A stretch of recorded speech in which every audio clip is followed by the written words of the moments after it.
Hello, and welcome back. Tonight, there is nothing you need to do, and nowhere you need to be. You can set the whole day down now. Every worry, every task, every unfinished thing, let it wait until morning. It will still be there, and so will you. Rested, get comfortable. Loosen your shoulders. Let the blanket settle over you like snow settling on a still field. And if your eyes would like to close, let them close. You don't need to watch tonight's story. You only need to let it in. Long ago, in the cold lands of the north, people gathered close around the fire on the longest winter nights. And as the wind moved over the snow outside, they told each other how the world began, not with a bang, but with a great and patient silence. So breathe in, slowly, and let it out even slower. Let's go back now, all the way back, to before there was a world at all. In the very beginning, the Norse said, there was no earth and no sky, no sand, no sea, no cold waves. There were no stars to give light, and no soft grass anywhere, was only a great, yawning emptiness. They called it Ginnungagap, the gaping void. Picture it, if you like, or simply rest, and let the picture form on its own. A silence so complete it had never once been broken. A stillness with no edge and no end. Not dark, exactly, and not light. Just waiting. The deepest, most patient quiet there has ever been. And this emptiness was not truly empty forever. For at its two far ends, very slowly, something began to stir. To the north and to the south. Two opposite worlds, forming at the edges of the silence. Far to the south lay a land of fire. Muspelheim, it was called. A realm of flame and glowing ember, so bright and so hot that only those born to it could bear to stand there. Its sparks drifted upward like restless stars.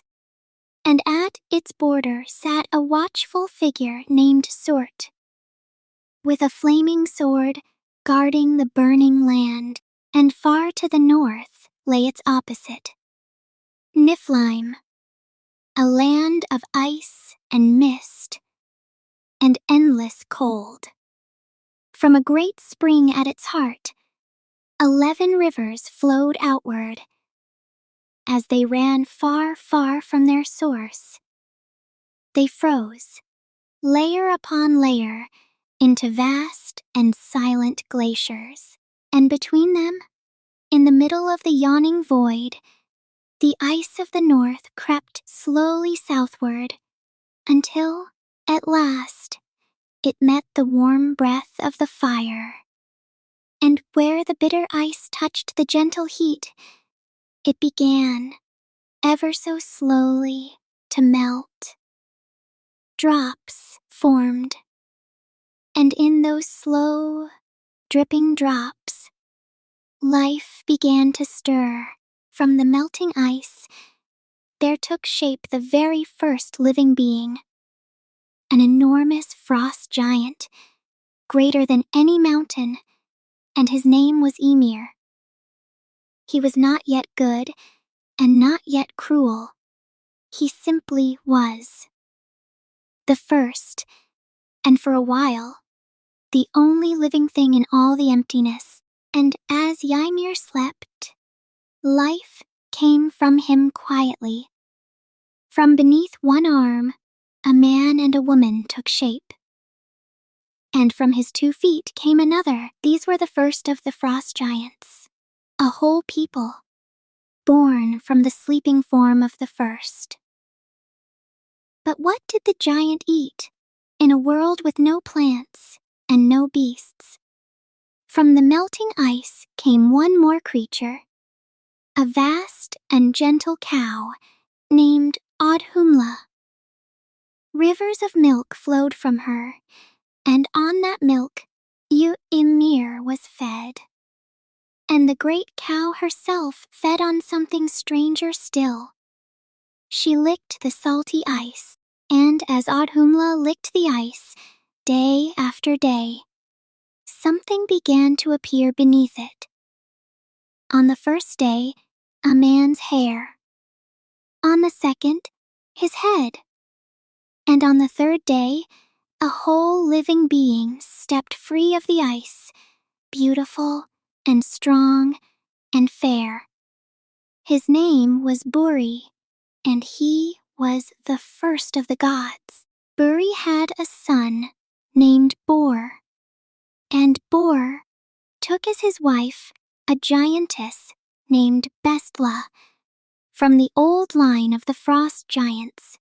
So, already, in the very beginning, the gods and the giants were bound together, kin and rivals from the first.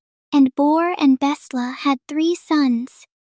The first was Odin, who would one day become the highest of all the gods, the wanderer, the seeker of wisdom. The second was Vili, and the third was Ve. 3 brothers, young and full of purpose, standing at the very dawn of the world.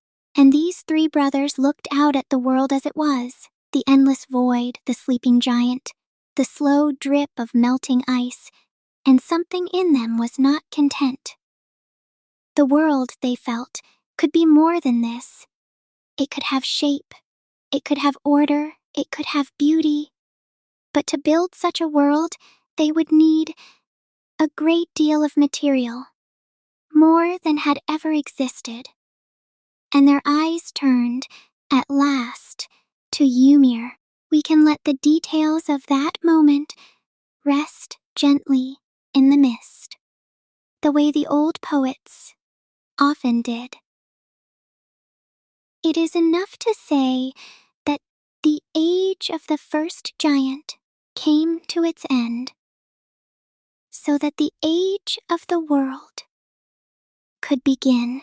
And from the vast form of Ymir, the 3 brothers made the world. From his flesh they shaped the earth, the wide, solid ground beneath everything. From his unmoving bones they raised the mountains. From his teeth and shattered stone, the rocks and the scattered boulders. From his blood came the seas and the lakes. Some heinleneges the soundbegin. Kriegreins this his terries, and to something Cyrils at Quar, and the Ned in what cold waters that wind between the lands. So the Norse said that the ocean itself was the blood of the first being, which is why, perhaps, it never truly rests, but moves and breathes forever.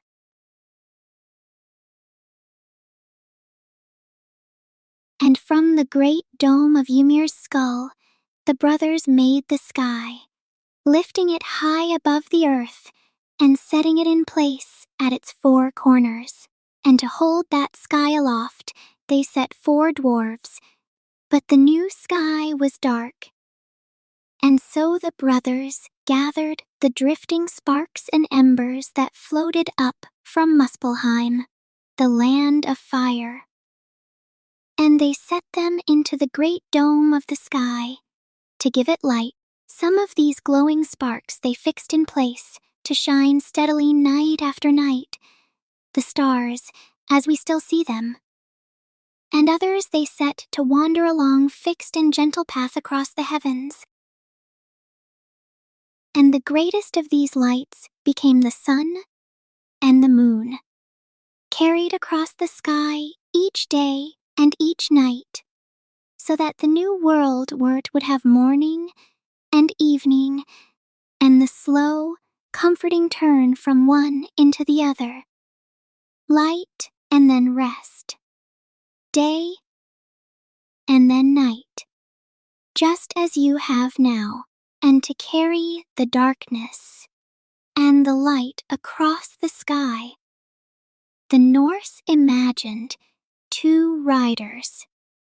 First came Night, a calm, dark-haired woman named Not, riding a horse whose mane, they said, dripped soft dew onto the sleeping earth below.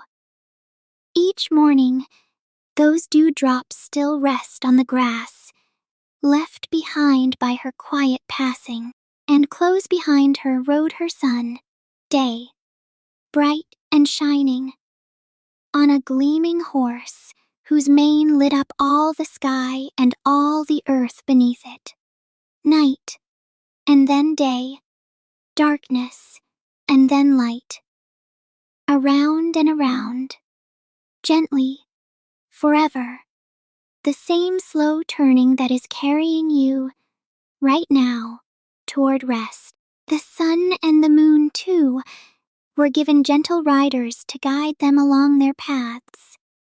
A sister to steer the sun, and her brother to steer the moon, so that neither would linger too long, and the days and the nights would always keep their steady, comforting rhythm. Now the world had shape. It had earth and sea and sky, and lights to warm it. And slowly, green things began to grow across the new-made land, soft grass and reeds, and the first small trees, and the gods took part of the world and set it aside as a safe and sheltered place, ringed round with a great protective wall, to keep the harsh cold and the giants out. This sheltered land in the middle of everything they called Midgard, the middle enclosure, the middle realm, a green and guarded home, waiting for someone to live in it, but it was still empty. And one day, the gods were walking along the shore of this new world when they came upon 2 trees, standing alone, bare and quiet and full of some sleeping possibility. One was an ash tree, the other an elm, and there was one more kind of life that woke in these early days. Deep within the earth and the stone, in the dark places beneath the new-made world, small figures stirred and came alive. The dwarves, master smiths, and craftsmen, they made their homes.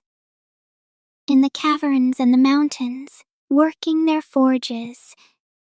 In the quiet dark, shaping treasures more beautiful than anything above. And in a brighter realm, among soft light and living green, there woke the elves, fairer, it was said, than the sun to look upon. Gentle, beings of light, tending the growing things of the world. So, quietly, where it leaf deepest caves, does Miss Daves to its brightest groves, long before the first 2 people ever opened their eyes. And the gods lifted the 2 trees, and from them they shaped 2 figures, a man and a woman. But they were still only wood. They had shape, but no life. And so the three gods gave them their gifts. One by one, the first god gave them breath and life itself. The second gave them thought and feeling and the warmth of a beating heart. And the third gave them the senses, sight and hearing and speech, and a face that could show what they felt within. And so the two figures opened their eyes and drew their first breath and became the very first people. The man they named Ask, after the ash tree, and the woman they named Embla. And the gods gave them Midgard, the sheltered middle realm, to be their home. From these two, the old stories say, all people are descended. Perhaps even you, and running through the very center of all things, connecting every world to every other, there grew a tree. Not an ordinary tree, but the greatest of all. An ash so vast that its branches held up the sky, and its roots reached down through the whole of creation. The Norse called it Yggdrasil, the world tree. 3 great roots held Yggdrasil in place, and each root reached down into a different world. One drew from a well of ancient wisdom. One reached toward the land of ice and mist, and one stretched down into the realm of the dead. The whole of existence, held together by a single living tree, and cradled among its branches and its roots, lay 9 worlds in all. Asgard, high above, the shining home of the gods. Midgard, the middle realm, the home of people. Jotunheim, the rugged land of the giants. The bright realm of the elves, and the deep realm of the dwarves. The fire land and the ice land from the very beginning. And below them all, the quiet country of the dead. 9 worlds, all held in the arms of one great tree. And to join the world of people to the world of the gods, there arched a bridge across the sky. A bridge of trembling, shimmering color, like a rainbow made solid. Bifrost, it was called. And by that bridge, the gods could walk down into the world and back up again to their high home. The great tree was full of quiet life. At its very top perched a wise old eagle who saw far across all the worlds. Between its eyes sat a hawk, watching the winds. Up and down the vast trunk ran a small, busy squirrel named Ratatoskr, carrying messages and a little mischief between the eagle at the top and a great serpent coiled among the roots far below. A small creature running the whole height of the universe, again and again. Sat at the still and sacred well, the Norfjordsvale. At the foot of the Ygritte tree sat the 3 Grydiva, Sapri drew well. They were yearned. They knew older even than the gods, and it was their task to tend the great tree, to water its roots each day so that it would never wither. And it was said that these 3 women wove the fate of every living thing quietly at the roots of the world. High above in Asgard, the gods built their home. They raised great halls with roofs of gold and silver, and for a long, peaceful age, they lived in gladness. They built and they crafted, and they played games in the soft grass they wanted.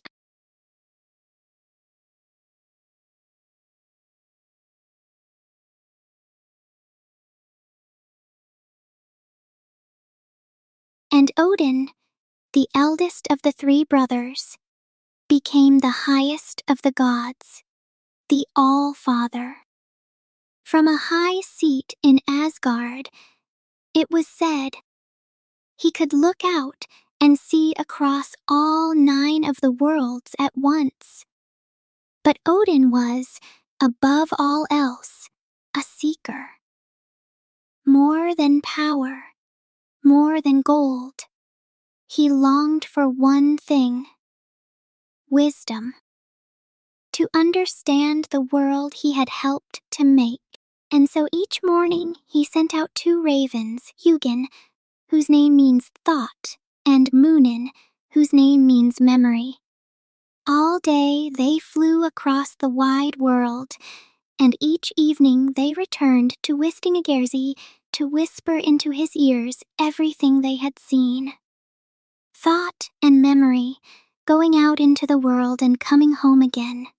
A little like the mind of someone drifting towards sleep. But wisdom, the old stories say, is never simply given.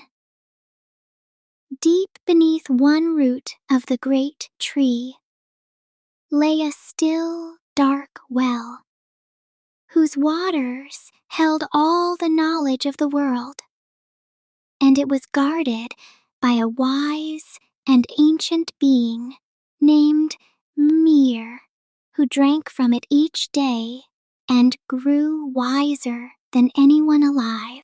And Odin, who wanted wisdom more than comfort, more than gold, more even than his own ease, came at last to that well and asked to drink. And the price was steep, steeper than most would ever pay. But Odin paid it gladly, and drank, and saw the world more deeply and more clearly than he ever had before. For he understood something the old northern people understood too, that the things most worth having are the ones we are willing to give something up for. And with his hard-won wisdom, the All-Father watched over the 9 worlds, patient and thoughtful and quiet, knowing, even in the golden days, that all things turn, like night into day, like day into night, like waking softly into sleep. And so the world was made, and set in order, and given light, and filled with life. From a great and yawning silence, to fire and ice, to a sheltered green home ringed by a wall, to a mighty tree holding 9 worlds in its arms. Forever. The Norse knew, even as they told it, that this peaceful age would not last forever.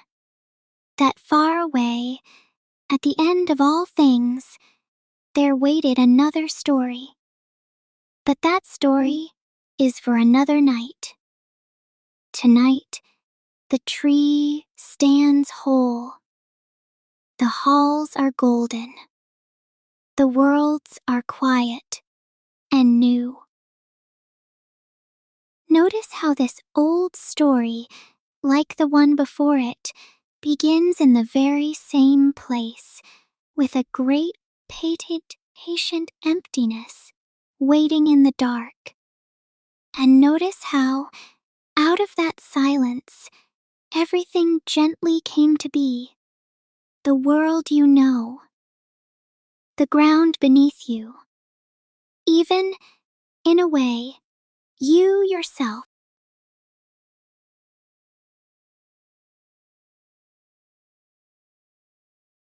There is another thought, there's really beer lawlers had not. There is nothing more you need, nothing more you will need to do tonight. Nothing to solve, and nothing to carry. The great tree is holding up the sky. The Norns are tending its roots. The ravens have flown home, and the whole quiet world is keeping its own watch, as it always has. So let go of the day. Let your breathing grow slow and soft, and let the long night carry you gently down into sleep. Rest well, and I'll see you again in the next tale.